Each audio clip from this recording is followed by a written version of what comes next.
ఈ పాలమూరు పులిబిడ్డ ఈనాటి తెలంగాణ గడ్డ నుంచి మన గడ్డ మీద అడుగుపెట్టిన మనందరి ప్రియతమ నాయకుడు, నాకు ఈరోజు పెద్ద దిక్కుగా అల్లంపూర్కు అండగా నా ముత్తుల అన్నయ్యగా ఉన్నటువంటి గౌరవ ముఖ్యమంత్రి రేవంత్ రెడ్డి గారిని వారి ఉపన్యాసం చేయాల్సిందిగా కోరుతా ఉన్నా.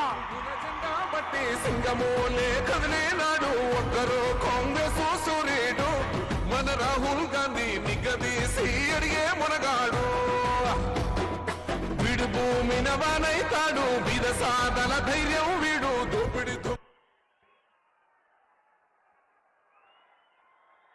జై కాంగ్రెస్. గట్టిగా బంగ్లాలో అందరు గుండెలు ఎదరాలి, సరేనా? జై కాంగ్రెస్, జై జై కాంగ్రెస్. మిత్రులారా,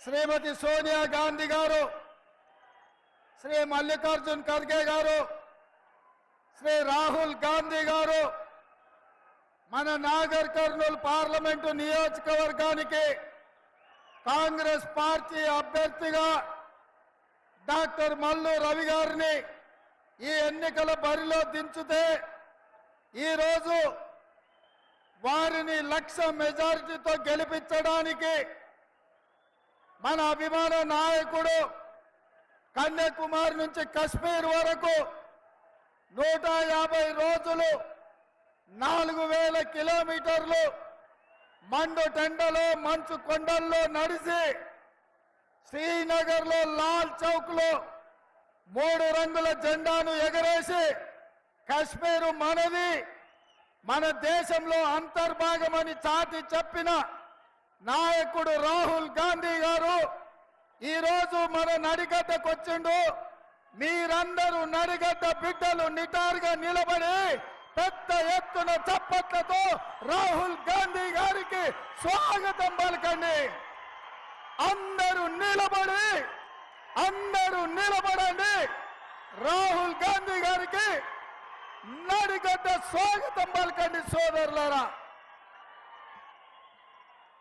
మిత్రులారా, కృష్ణానది తుంగభద్ర మధ్యలో ఉండే ఈ నడిగడ్డ పౌరుషానికి, పోరాటానికి, ఇచ్చిన మాట నిలబెట్టుకోవడానికి పెట్టింది పేరు నడిగడ్డ. బిడ్డలు ఎవరికైనా మాట ఇస్తే తల తెగి కింద పడ్డా సరే ఆ మాట నుంచి ఒక్క అడుగు కూడా వెనక్కి వెయ్యకుండా మాట నిలబెట్టుకునే పౌరుషం ఉన్న బిడ్డలు ఈ నడిగడ్డ బిడ్డలు.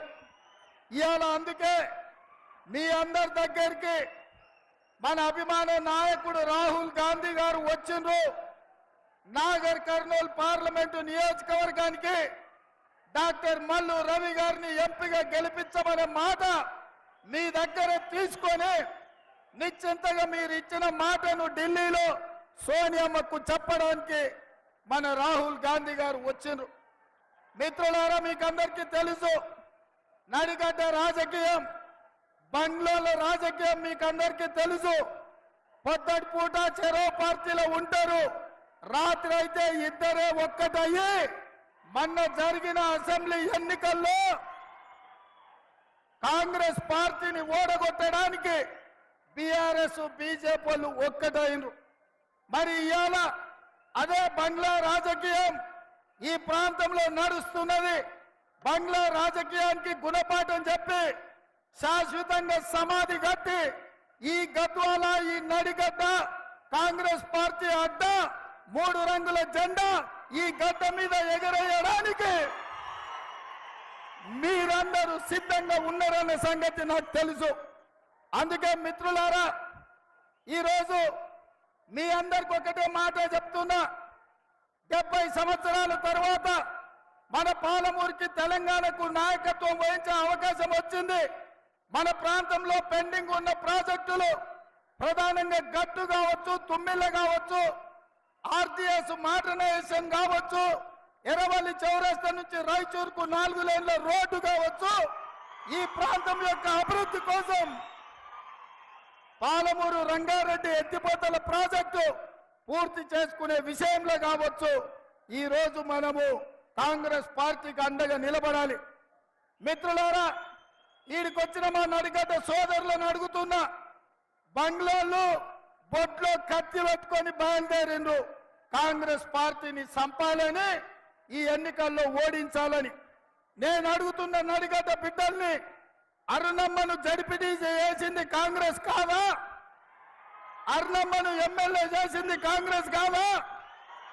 అరుణమ్మను మంత్రిని చేసింది కాంగ్రెస్ పార్టీ కాదా? భరత్ సింహారెడ్డి ఏరియాల చేసిన దందాలు కాంగ్రెస్ పార్టీని అడ్డం పెట్టుకొని వందల వేల కోట్ల రూపాయలు సంపాదించుకోలేదా? కాంగ్రెస్ పార్టీ బంగ్లాలకేం తక్కువ వేసింది? ఇవాళ కాంగ్రెస్ పార్టీని ఓడించాలని బంగ్లాలు కుట్ర రాజకీయాలు చేస్తున్నారు.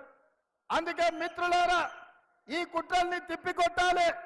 రాబోయే ఎన్నికల్లో కాంగ్రెస్ పార్టీని గెలిపించాలి. కాంగ్రెస్ పార్టీని గెలిపిస్తేనే మన నడిగడ్డ ప్రాంతం అభివృద్ధి చెందుతుంది. ఇవాళ అందుకే మీ అందరిని ఒక్కటే అడుగుతున్నా, మన ప్రభుత్వం వచ్చి 5 నెలలు కూడా కాలేదు, 6లో 5 గ్యారంటీలను అమలు చేసిన. చూడండి ఎలా ఉందో. ఆడబిడ్డలకు ఆర్టీసీలో ఉచిత ప్రయాణం, ఆడబిడ్డలకు 500 రూపాయలకే సిలిండర్, అదే విధంగా పేదవాడి ఇంటికి 200 యూనిట్లు ఉచిత కరెంటు, రాజీవ్ ఆరోగ్యశ్రీ ద్వారా 10 లక్షల రూపాయలు ఉచితం, అదే విధంగా ఇందిరమ్మ ఇండ్లు 4.5 లక్షలతోటి 22,000 కోట్ల రూపాయలు మంజూరు చేసినాం. ఇన్ని చేసినా ఇవాళ బీఆర్ఎస్ వాళ్ళు అంటున్నారు, కేటీఆర్ అంటున్నాడు మీరు 6 గ్యారెంటీలు అమలు చేయలేదని. అందుకే ఈ వేదిక మీద నుంచి కేటీఆర్ కో సూచన చేస్తున్నా, కేటీఆర్ నువ్వు పని చెయ్యి, నీకు సినిమా మిత్రులు ఉన్నారు కదా, మంచిగా చీర కట్టుకొని ముస్తాబయ్యి ఆర్టీసీ బస్సు ఎక్కు. కేటీఆర్ మా ఉచిత పథకాలు అమలు అవుతున్నాయో లేదో, అన్నం ఉడికిందా లేదా అని ఒక్క మెతుకు బట్టి చూస్తాం. మా గ్యారంటీలు అమలు అవుతున్నాయో లేదో తెలవాలంటే నువ్వు చీర కట్టుకొని ఆర్టీసీ బస్ ఎక్కు. హైదరాబాద్ నుంచి జోగులాంబ తల్లి ఆశీర్వాదానికి రా. నిన్నెవరైనా ఒక్క పైసా అడిగితే మా పథకాలు అమలు కానట్టు, అడగకుండా జోగులాంబ దగ్గర దించుతే మా గ్యారంటీలు అమలు అయినట్టు. అదే విధంగా ఆయన అంటున్నాడు కారు ఖరాబ్ అయింది కార్ఖానకు పోయిందని.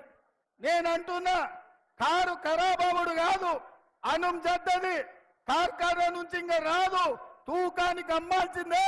జుమ్మరాత్ బజార్లో మీ కారు తెగ నమ్మాల్సిందే. అదే విధంగా మిత్రులారా, కేసీఆర్ గారు అంటున్నాడు రైతు భరోసా ఇంకా పడలేదని.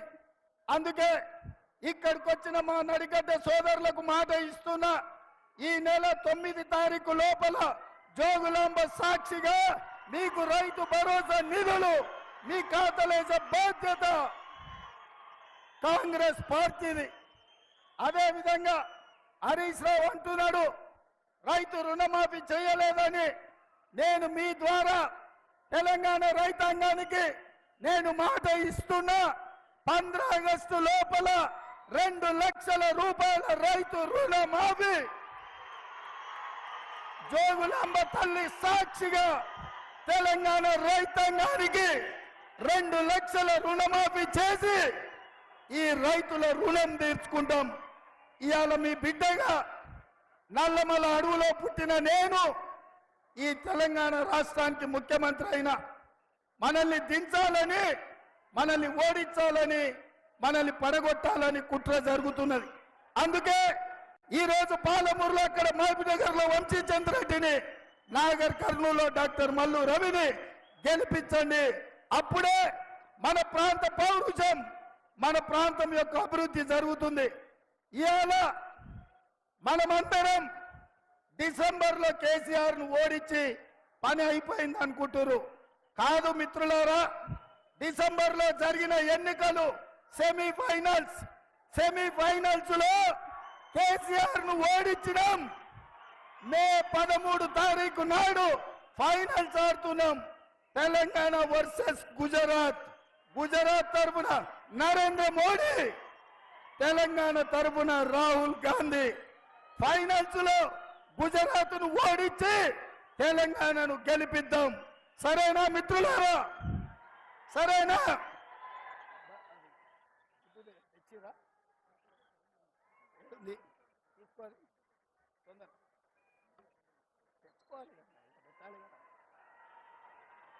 ఇలా బయ్యారం ఉక్కు కర్మాగారం మనం అడిగినాం. బీజేపీ ఏమిచ్చింది? ఏమిచ్చింది? బయ్యారం ఉక్కు కర్మాగారం మనం అడిగితే బీజేపీ మనకు గాడిద గుడ్డిచ్చింది. రైల్వే కోచ్ ఫ్యాక్టరీ మనం అడిగితే బీజేపీ మనకు గాడిద గుడ్డిచ్చింది. పాలమూరు రంగారెడ్డి ఎత్తిపోతకల జాతీయ ప్రాజెక్టు అడిగితే బీజేపీ మనకు గాడిద గుడ్డిచ్చింది. అందుకే మిత్రులారా, నేను బీజేపీ ఏమిచ్చిందంటే మీరందరూ గాడిద గుడ్డ అనాలి. మోడీ ఏం తెచ్చిందంటే గాడిద గుడ్డ అనాలి. రెడీనా? Ready ready ready. బీజేపీ ఏమిచ్చింది? మోడీ ఏం తెచ్చిండు? బీజేపీ ఏమిచ్చింది? మోడీ ఏం తెచ్చిండు? బీజేపీ ఏమిచ్చింది? అర్ణమ్మ ఏం తెచ్చింది? బీజేపీ ఏమిచ్చింది? అర్ణమ్మ ఏం తెచ్చింది? మరి గాడిద గుడ్డు తెచ్చిన బీజేపీలకు కర్రు కాల్చి వాత పెట్టాల్సిందే కదా. అవునా? అవునా? మల్లు రవిని 1,00,000 ఓట్లతోని గెలిపించాలి. నేను 1,00,000 అంటే మీరు పక్కా అనాలి. ఓకే? ఓకే? 1,00,000 1,00,000 1,00,000 1,00,000 1,00,000 1,00,000 1,00,000 1,00,000 1,00,000 1,00,000 1,00,000 గట్టిగా బంగ్లాలో గుండెలు ఎదరాలి. 1,00,000 1,00,000 1,00,000 1,00,000. జై కాంగ్రెస్, జై కాంగ్రెస్. హస్తం గుర్తుకే, హస్తం గుర్తుకే. ధన్యవాదాలు మిత్రులారా.